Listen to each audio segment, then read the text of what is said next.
So this transition from Virabhadrasana B, it's not mandatory. It wasn't always there, but someone must have done it once, and maybe Pattabhi Jois liked it, and then everybody started doing it. Yeah, it's just a thing. And instead of just lowering your hands and stepping back, people will hop up. But it's rather specific, yeah. It's not meant to be a handstand in the sense of people jump totally up with both legs, taking the feet together. Done correctly, the front leg remains bent and the back leg straight. So you would swing your hands down and shift your weight, and you'd come up and down. So there's this momentary pause and space where you come down, whoop, and back. And you can go a little higher if you wish, but it's not, the feet don't come together, and you're not meant to crash down. Yeah, you'd come from here and then back. So it's, if you wish to try it, go to Virabhadrasana B, and sometimes you may find it easier if your stance is a little more narrow, like if you bring the front foot back a little. Then you shift your weights, windmill your hands down, hop the back foot up, the front leg remains in that bent position, and you hop up and down.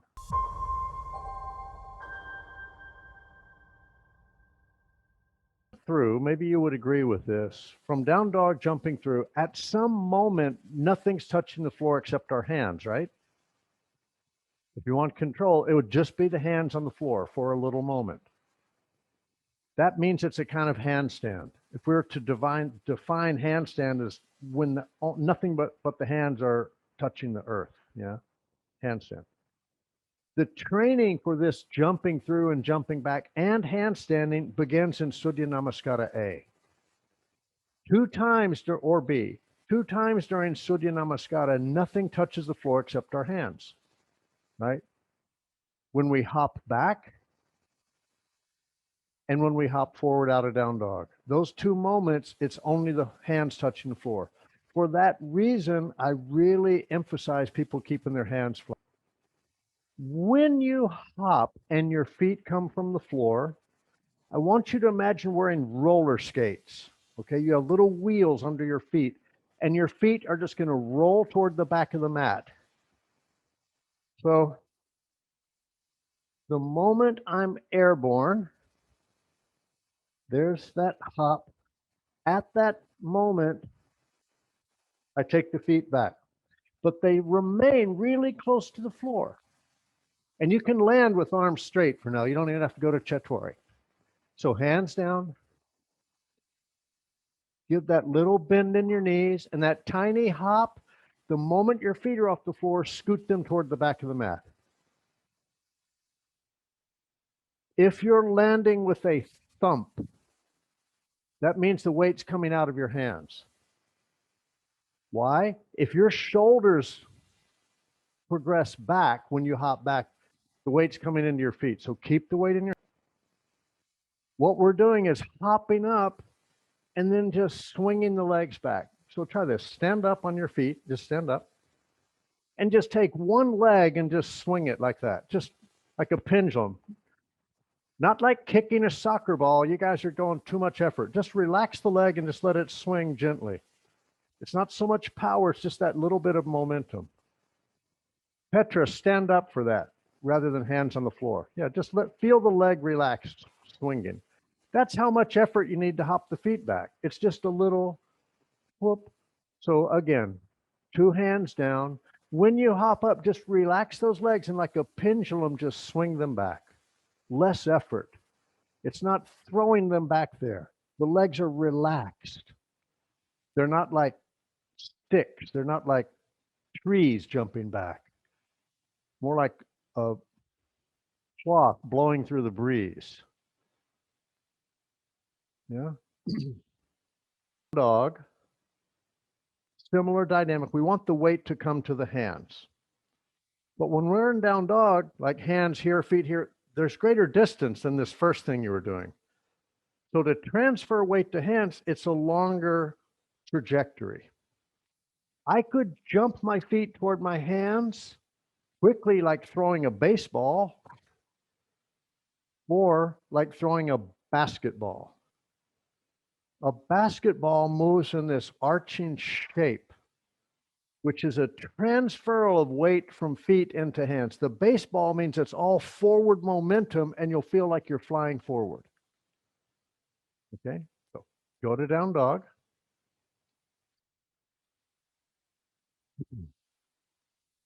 Lift your gaze just to the point that you can see the floor between your hands. You don't have to look way forward, just on the floor between your hands. And listen to me, follow these phases. Bend your knees, but let your bum start to drop down and back toward your heels. So round your back, drop back more, Marie Paul. Yeah, drop back like a rabbit about to pounce. Nicola, that's too far. Okay, now keep looking at the floor between your hands. Spring forward and let your legs relax and follow your hips as they come forward. Okay. That was good, Carrie, but we don't have to jump through yet. We're just hopping forward, like coming out of down dog, but that was a good jump.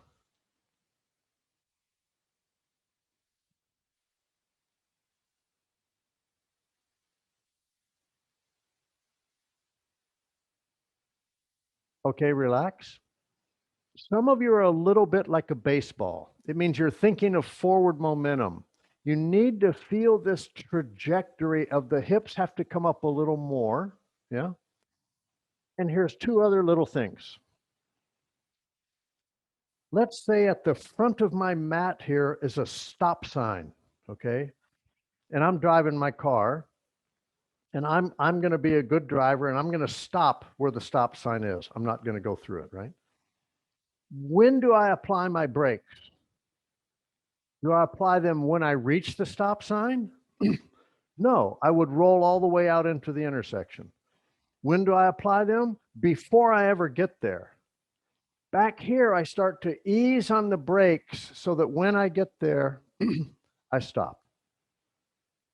Our brakes, the element of control, are the hands, the wrists, and the fingers. Even before I jump, I'm already activating my brakes so that when I jump forward, I'm already have this resistance in my hands. I'm already grabbing the floor to get that control. Okay. And the legs are relaxed. So even before I jump, I'm already beginning to use my fingers. I'm looking between my hands and I hop. Another thing. It is not my legs that propel me forward. The legs only do this much. They bend. That's all.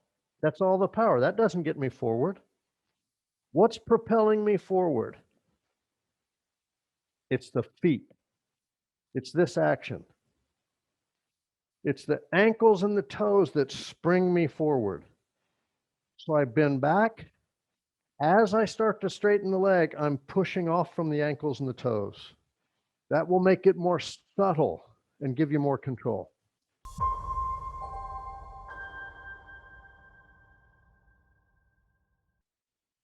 There's a pattern if you look. Marichyasana A, B, C, D, there's really only 2 leg positions, but 4 postures. Why?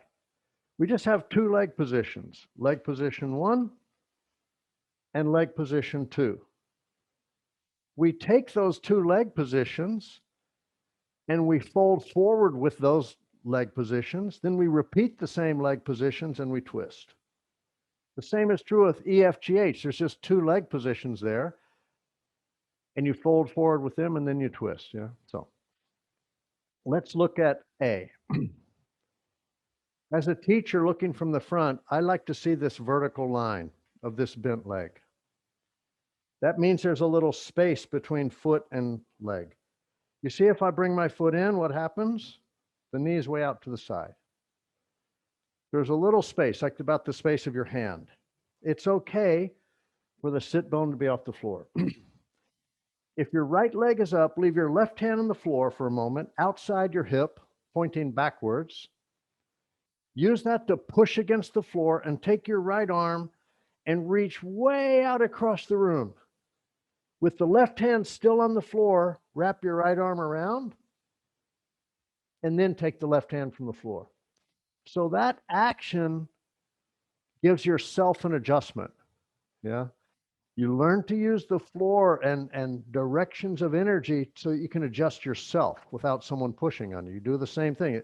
Just like if someone were pushing me, well, I'm pushing myself, which is safer because you know your body. Okay, now try that on the other side. My right hand's on the floor. I'm going to reach across the room as I'm pushing my right hand down. Wrap the arm, give the hand back. If you get this far and you're able to clasp, if you want to go further, I take my two hands and I push them toward the wall behind me, pushing back, away. Not lifting up, but propelling them back. And what happens, it sends your chest forward. By that opposing oppositional force of pushing back, the chest comes forward.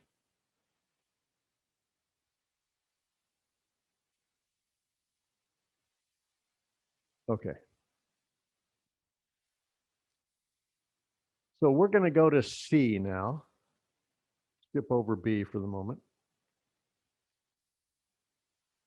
C is the same leg position as A. So we're going to repeat the leg position, but now we need to twist.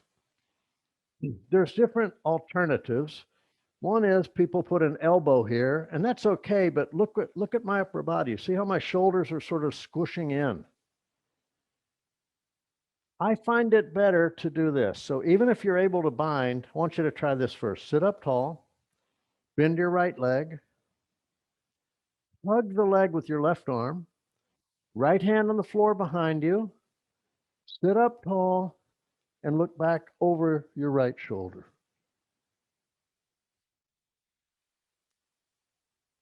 Okay, now relax. Here's a subtle addition.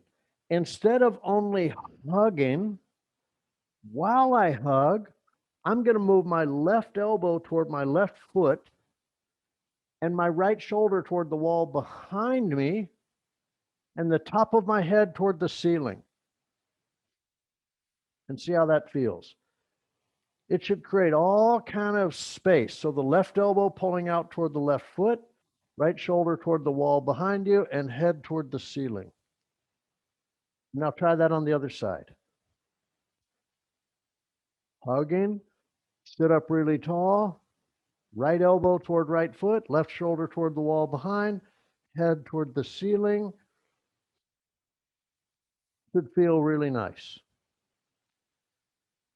Now relax. Using this alternative is a gauge for understanding if you're ready to bind or not. Someone that hugs and has a lot of space between armpit and knee, they're not ready to try to bind because they'll look like this. We need to hug until we can diminish that space between armpit and knee. There's very little space. Once we're able to do that, extend your arm out, rotate your arm, lift the elbow a tiny bit, and squiggle your hand just inside the ankle. Did you ever do this as a kid? Whoop, I broke my arm. Arm's broken. That's how we get into Marichyasana C. I reach across, I rotate, I lift the elbow up a little and take the hand just inside the ankle to bring it back. So it's a rotation, a little lift, and then take the hand back. Yeah. You can try that one side and then the other.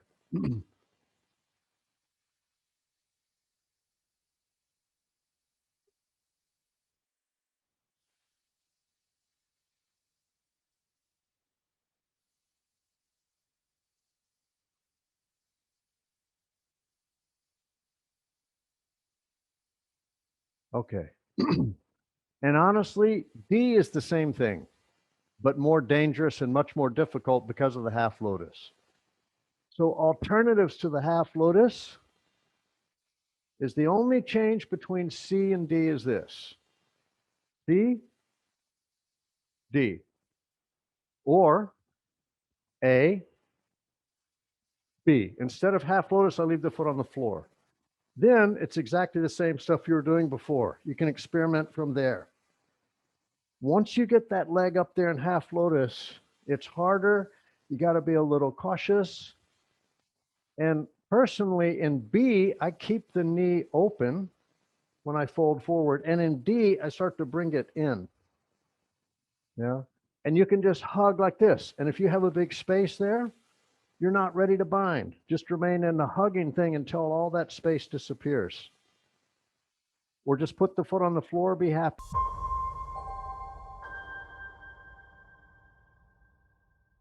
This is comprised of the formula has 3 phases. 1 is lie down, that's the easiest.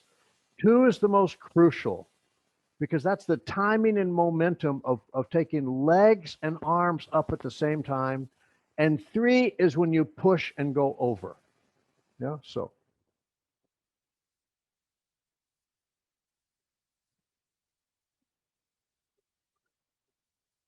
Phase 1 is here. Phase 2 is I take the legs and hands, I'm going slow motion so you can see what's happening here. And then as the feet start to come over, the hands come at the same time. So you get this momentum, yeah? So the knees come up, hands over. That's phase 1, lie down. Phase 2, bend the knees and just try that much. Just phase 1 and 2. Don't go over yet. Just lie flat. And I recommend bending the knees. It can be done with legs straight, but it's easier on the back if you bend and then shoot them over toward halasana. But the moment your hands land, the feet should already be there. So Gundi, you got to get the timing right. Hands and feet hit the floor at the same time.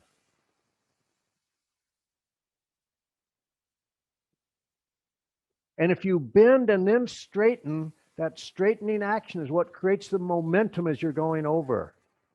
Ricardo, bend your knees as you're going up and over. Bend and then straighten. Vanya, we'll talk about that. That's the creative way of doing it.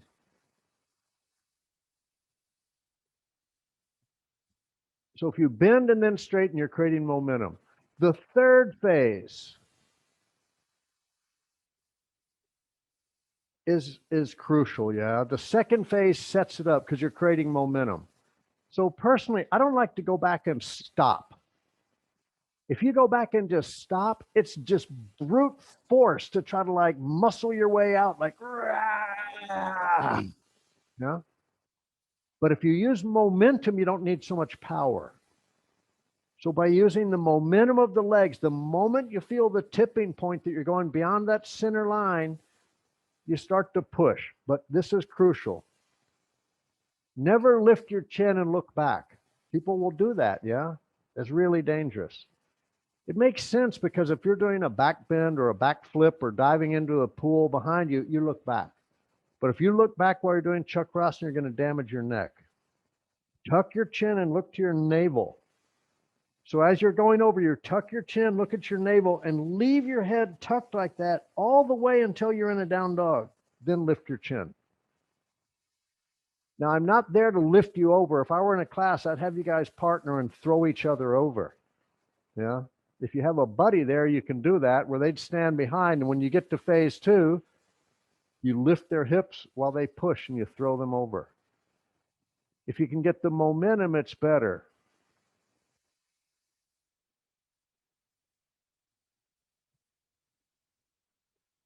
Amy, if you're going to do it that way, that's okay, but you need to move so far forward on your mat before you go that when you go back, you land on your mat. It's okay with home practice, but if there's somebody behind you, you'd smash into them. Or maybe your dog or cat walked in, or you forget there's something behind you and you crash into it. So try to land on your mat when you go back.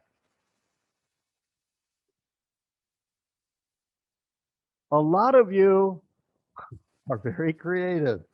I give you points for creativity, but you're crumpling into a ball when you roll over. That's why you're ending up on your knees and sitting on your heels. Remember, once you go over, you bend the knees, then as they straighten, they remain straight. So when you push, you end up in a short downward dog, not in a crumpled up ball on the floor. Gundi, you need the momentum. Those legs have, if the hands are on the floor, the feet should have already been there. When the hands reach the floor, the feet are on the floor.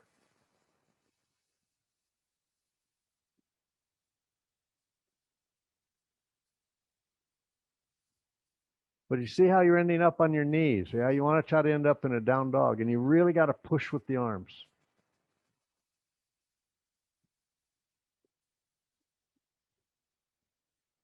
You can shoot directly to Chetwari. Some people do that. That's okay. You just stay low and you shoot straight back. Otherwise, you end up in a short downward dog and then hop your hands forward. Go for it, Clara. Step in there. Clara, for your own safety, when you help him, step all the way across the mat until your feet are parallel, rather than 1 foot forward, 1 foot back when you lift him. It's safer for your body if your feet are parallel. I'm talking to somebody that was helping another person. Okay. Alternative to Chakrasana. Lie down on your mat. I'm just going to talk you through it. Lie down on your mat.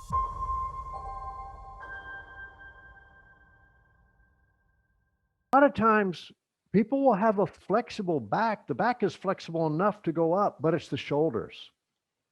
So tighter shoulders can prevent you from going up. That's why you might just have to keep your arms bent for a while. All right. If you're at that phase, you are not going to stand up from a back bend. It's not going to happen yet.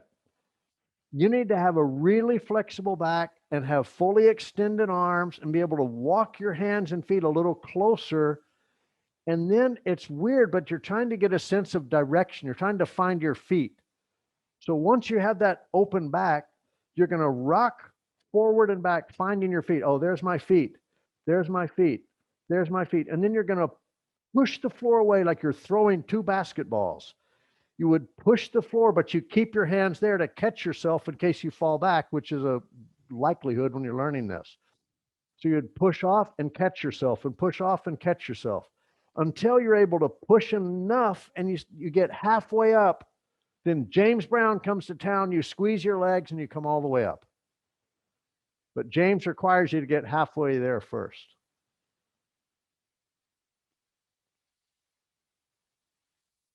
And honestly, it's the progression would be learning to drop back first.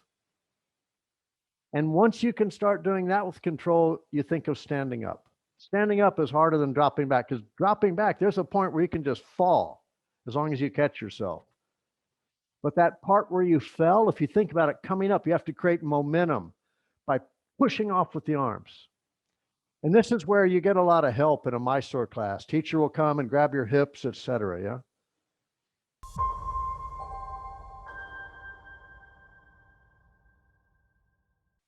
Kurma is a tortoise. So keep in mind, the back isn't meant to be flat here. It's meant to be rounded. So that's beneficial right now because Bakasana also, we were trying to round the back. So for Kurma, we can also try to round the back. Even if you can go easily into this, I want you to try this modification. My feet are apart and they're flat on the floor. I'd say they're maybe just on the outsides of my mat. Okay, so come to this position. And just lace your fingers together and sit like this, like you're hanging out talking to your friends.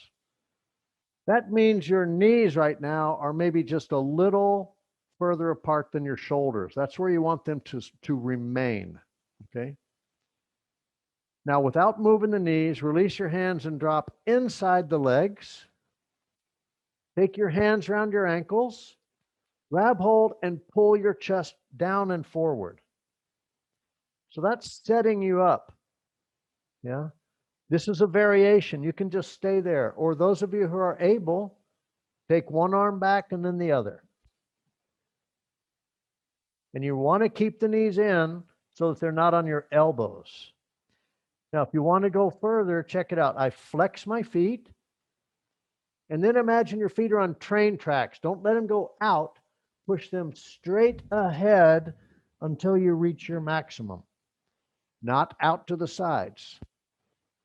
So some of you, your feet went a little wide. You want to track them as straight forward as you can so that you remain on the upper arm, close to the shoulder.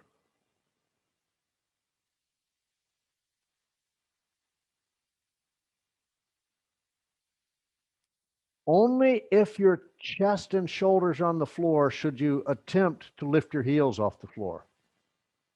Otherwise, it's going to be too much pressure on the joints. The arms have to be totally flat on the floor, but before you try to lift the heels up from the floor.